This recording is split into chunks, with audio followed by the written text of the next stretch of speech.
Welcome to Coleman Report Live. I'm Bob Coleman. We're talking Main Street and the small business lenders who help it grow. Live from Indianapolis, Delaney. Hello. Not only do we have you, you're not choppy. You're not.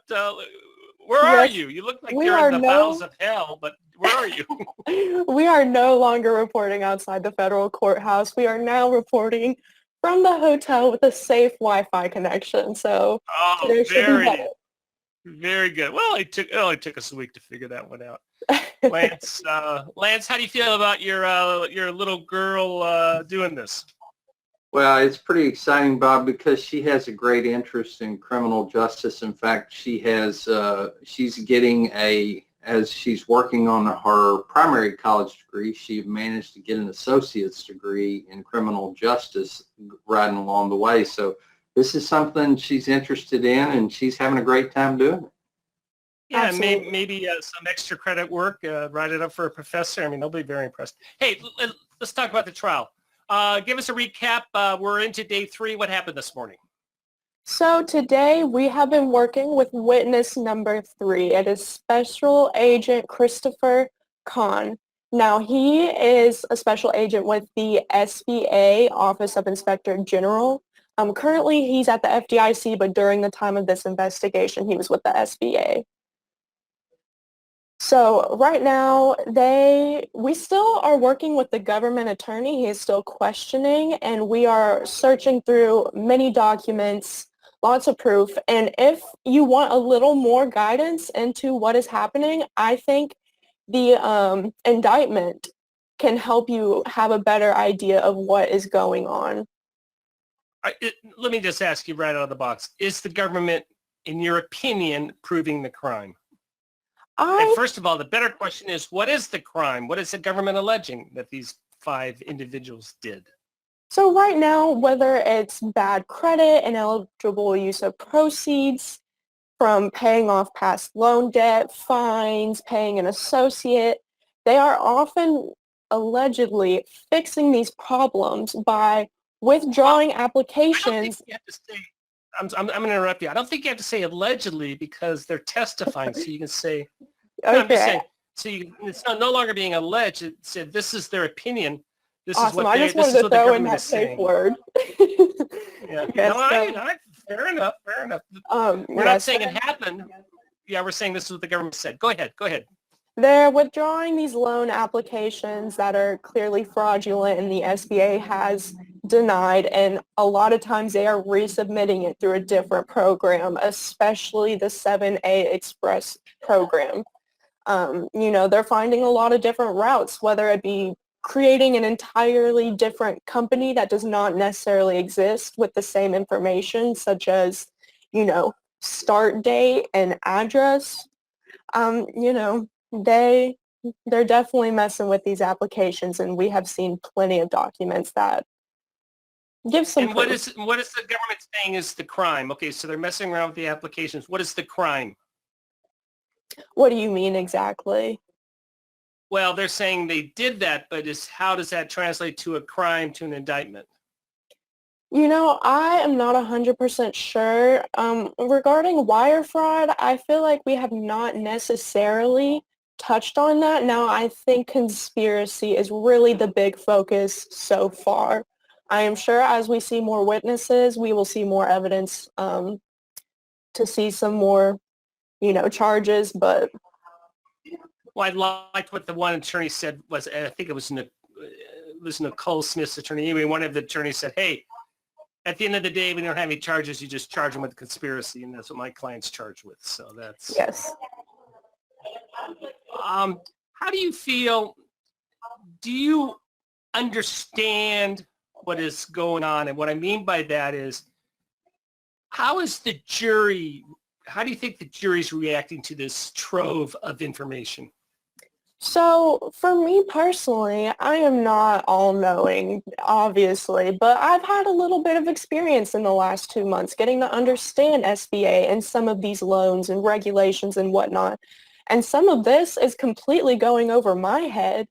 I think a big thing with all of the evidence they have, it is a lot of loan documents and applications and emails And while I think someone with no understanding or no prior knowledge of SBA could pick out some of the key points, I think it's just so overloaded that it's overwhelming. And again, I think it's just easy to get lost. So I'm not sure how the jury is going to be perceiving this information. I think it might Lance, skew. yeah, Lance, the number 2 witness, go back to that slide, Joseph, was a job you held.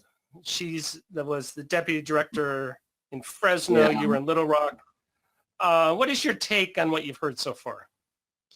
Well, I think to an extent, Bob, if the federal government was presenting this information to the group that's on the Coleman Report Live, there would be a decent understanding of what's going on. But when you take people off of the street, Bob, that know nothing about SBA other than what maybe they've read in the newspapers about PPP, or, they have a limited knowledge, and I don't know that I would want to overwhelm them with SBA SOP or information. And that's when I hear the defense attorneys talking about how many times it's changed and how many gray areas it has.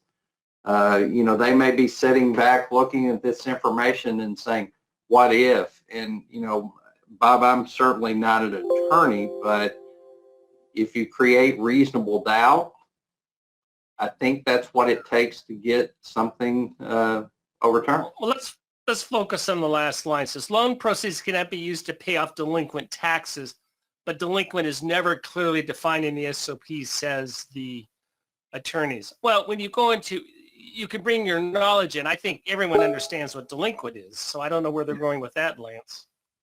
Well, I think the 5010 does not talk about delinquent and does not define delinquent because it's the underwriting SOP. You're just putting a loan together to get it approved and get it on the books. The SOP, the servicing SOP, which I have, Bob, I should know what the servicing SOP was when this took place, but whatever the predecessor to the 5057-2 was, it does talk about what is considered delinquent. Yeah, that was interesting. What else is the other thing that comes up, Bob, clearly back then a CABRS report was not required, and it is now. And so being able to get a loan to pay off delinquent taxes would not occur in today's environment because when you ran the CABRS report, they wouldn't pass the CABRS report. Delaney, when they say delinquent, do you know if these borrowers had tax liens filed against them? What was Bank Surf saying about the status of the taxes they were paying off? No, I believe so. I know a lot of it so far has been past due payroll taxes. And that's a big number. But yeah, definitely. But one of the things the SOP does talk about, Bob, is it delinquent and past due on payroll taxes are two very different things. I mean, you can get past due on your payroll taxes and the state agency that collects them or the IRS may create a workout plan. Right. You could use loan proceeds to pay toward a workout plan in some previous versions. I could be wrong, Bob, but I think in previous versions of the 5010 you could.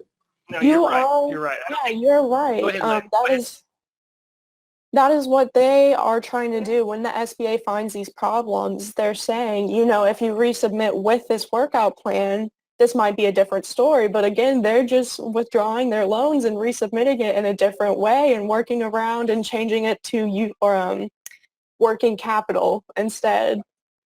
So. Well, the government focusing on all. Go ahead, Lance. Well, the other thing in the 5010 versions, Bob, is it used to really not give very much direction at all on how you use working capital. I mean, all the SBA lenders on the call that have been doing this for a period of time, there was a time when working capital, the borrower called up and said, hey, I need some money, and you just put it in their bank with very little explanation of what they were going to do with it. Now the SOPs and some guidance from SBA over the last few years has required us to have a little clearer definition of what the working capital is going to be used for. Not to pick on Michelle, or just assess her performance and assess her impact on the jury. How's that sound for a question, Delaney? No, I think she definitely did a good job. You'll have to understand, for me, taking these notes, same as the jury, at times I was overwhelmed, so I didn't necessarily pick up on all of the key points. I think she did a good job, and I also think while we were still getting a lot into the nitty-gritty of SBA, she did a better job about dumbing it down, making it a little more palatable.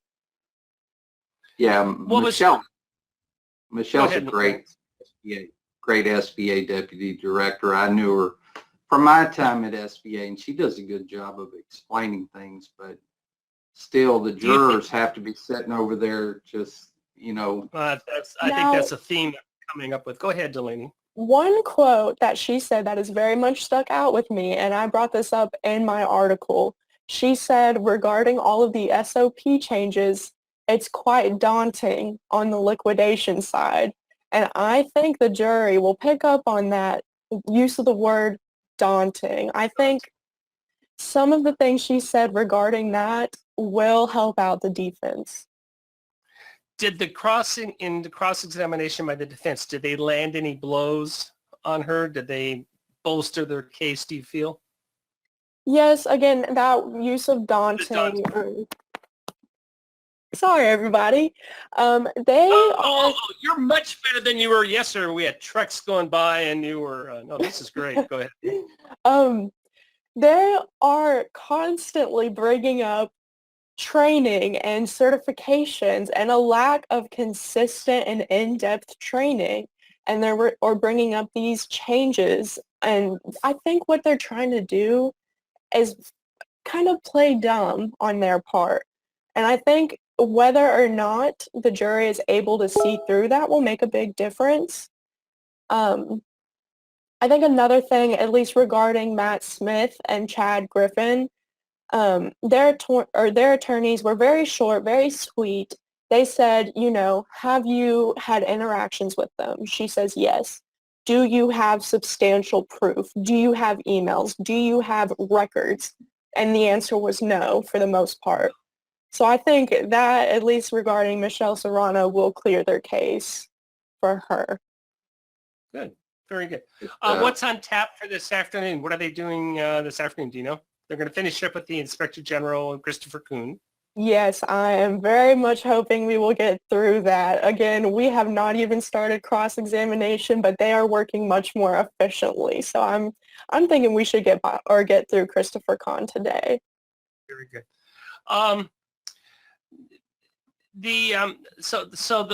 Let's sum up with this on this coverage, Delaney. Is the government making its case?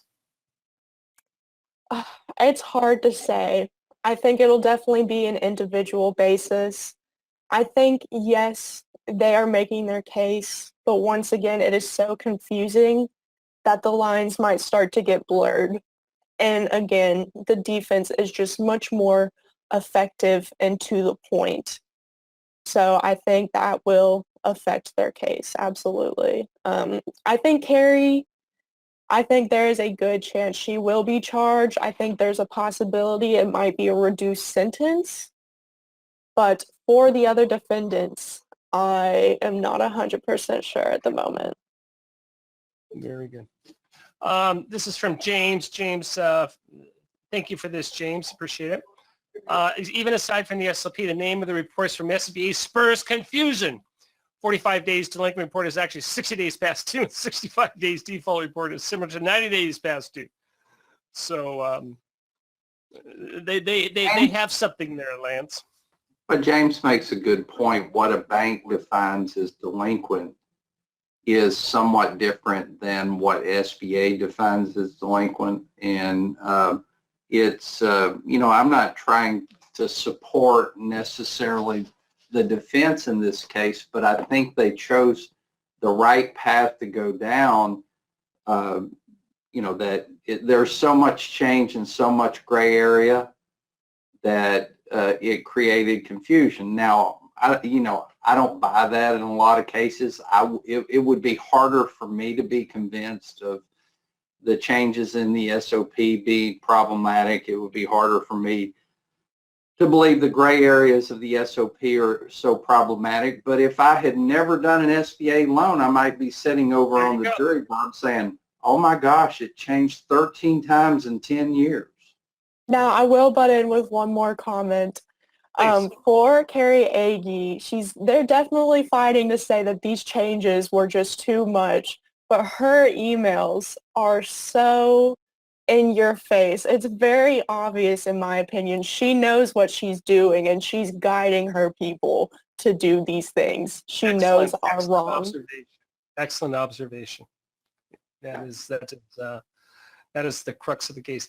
Delaney, so I understand you are heading home. Do we have you tomorrow, or are you out of here today? What are your plans? So I will be going home tomorrow. Now I'm going to try and attend the first half of the day. I'll be back for the show, and then I will be making the long trek back to Arkansas. Well, drive's good, so we'll have you tomorrow. And then your pinch hitter, Joseph's already booked his reservation. Joseph's going to be there Monday through Friday next week, and so we're going to continue our coverage. And Jane says, I'm an LSP and can tell you Carrie Agee knew exactly what she was doing in Jane's opinion, and Delaney agrees based on the testimony. It would be hard. It would be hard. Now, again, I want to preface this by I know Carrie, and I like Carrie. Yeah, we all know Carrie. Carrie a lot, so it breaks my heart to see this happening. It's terrible. But I also believe she knew I believe she had a thorough knowledge of SBA. Yeah. No, I mean, she went bankrupt. She lost her company. She lost her job. A lot of people in her company, obviously everyone there lost their job, and these other people were indicted. I mean, it's a horrible, on a personal level, it's terrible. It's disrupted lives. It's destroyed lives. And that's why this is so fascinating. There's so many levels on this. As you said, Carrie's very personal. She's a very nice lady, and on a personal level, it's terrible. It's sad to see her go through this. On the other side of the coin, what happened? That's what we need to know. What happened, and how do we make sure it doesn't happen again, and B, it doesn't happen in your shop? Exactly. Very good. Okay, Delaney. Well, thank you very much. Good job. You having fun? Yes, I wish I could stay forever, but I have a little cat I gotta go home to eventually. No, you're graduating. You just told me you had to go home for a graduation. I have a graduation as well. And what are you graduating from? Where and what? And so funny enough, I go to Arkansas Tech University, of course, and I am pursuing that bachelor's in English and associates in criminal justice. But I got an email this summer basically saying, you have enough credits to get an associate's degree in general education. So, might as well go get it. Oh, good for you. Good for you. And then where are you going to school next year? Same place? I will be going to Arkansas Tech, but then the year after that, I will be going to California University of Pennsylvania. Where is it? In Pennsylvania? It's in California, Pennsylvania, so it sounds kind of deceiving. But... Come on, Bob. Whew. All right. You gave that to me as a softball, and I totally whipped. Lance, you're going to do a webinar in about 40 minutes. Tell me how important this is, and what are you going to be talking about? There's still time to get signed up, folks. We're going to talk about the SBA Form 1050. We're going to talk about disbursements on SBA loans and how to properly document it.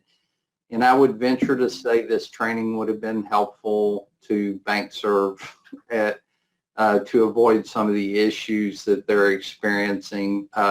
And Bob, when they talk about certification training, I just want to point out when this was going on, the SBA loan closer certification course was happening at Coleman. Yeah. So the award winning. And you can still sign your employees up for that, by the way. But that as well. No, Lance, you did a great job. I'm in the middle of my underwriting. For my underwriters on the call, we're going to go ahead and be releasing week 2 if not this afternoon, first thing a.m.